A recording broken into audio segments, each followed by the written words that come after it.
జయ హో పత్రిజీ. అక్కడ జరిగే అన్ని మార్పులను చూస్తాం. యాస్ట్రల్గా వెళ్తూ ఉంటాం, ఉన్నత లోకాలకు వెళ్తుంటాం, అక్కడ మాస్టర్స్తో మాట్లాడుతూ ఉంటాం, అక్కడ గురువులు ఎవరైనా కనపడితే మాకు జ్ఞానాన్ని అందియండి అని అర్థిస్తాం. మరి స్వేచ్ఛా సంకల్పాలను పొందుతూ ఆత్మ నుండి మార్గదర్శకత్వాన్ని పొందుతాం. మనకు ఆత్మ ఒక మార్గాన్ని చూపిస్తూ ఉంటుంది. మన పూర్ణాత్మ మనతో, మనం ఎప్పుడూ పూర్ణాత్మకు కనెక్ట్ అయి ఉండడం వల్ల పూర్ణాత్మ మనకు అన్ని పాజిటివ్ థాట్స్ ఏవైతే ఉంటుందో, ఇది చేయి, ఇది చేయి, ఇది చేయి, ఇది నీకు మంచిదని చెప్తూ ఉంటుంది. దాన్ని బట్టి మనం ముందుకు వెళ్తూ ఉంటాం. ఈ మనుగడ భయాలు నశిస్తాయి. ఫ్యూచర్ ఎట్లా అనేవి ఏవి ఉండవు. మనకి వస్తే రాని, ఉంటే ఉండని, పోతే పోని అన్నారు పత్రిజీ గారు. అది వచ్చిందా, అది మనకు రాసి పెట్టింది. లేదా వదిలే, ఉంటే ఉండి, పోతే పోని. ఉన్నా మనకేమీ ఇది లేదు, రాకపోయినా మనకేం బాధ లేదు. అయ్యో నాకు ఈ మనుగడ ఎట్లా అంటే, మనుగడ అంటే ఫ్యూచర్ అన్నమాట. ఆ ఫ్యూచర్ గురించి ఆలోచనలు, రేపు అనేది ఏం జరుగుతుంది మనకు అనవసరం, ఈరోజు జరిగితే చాలు అన్నట్టు ఉంటాం మనం ధ్యానంలో. ఉంటాయి లక్ష్యాలు, ఉంటాయి సాధన సాధించాలి, లక్ష్యాలు ఉంటాయి, గోల్స్ ఉంటాయి. కానీ వర్తమానంలో బ్రతుకుతాం.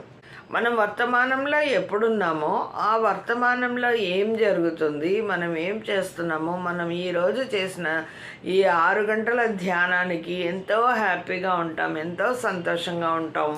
ఇంటికి వచ్చిన వాళ్ళందరితో హ్యాపీగా ఉంటాం, చక్కగా మాట్లాడతాం, కుటుంబ సభ్యులతో ఆనందంగా ఉంటాం. ఎక్కడ అరిషడ్వర్గాలనే మాటలే ఉండవు, కోపం, ద్వేషం, పగ ఏమీ ఉండవు.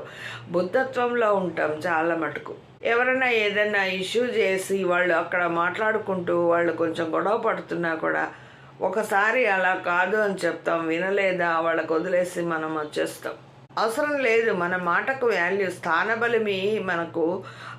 అక్కడ మనం ఇరుక్కున్నామంటే, వాళ్ళ జీవితంలో తొంగి చూసామంటే మళ్ళీ మనము ప్రపంచకంలో పడినట్టే అవుతుంది.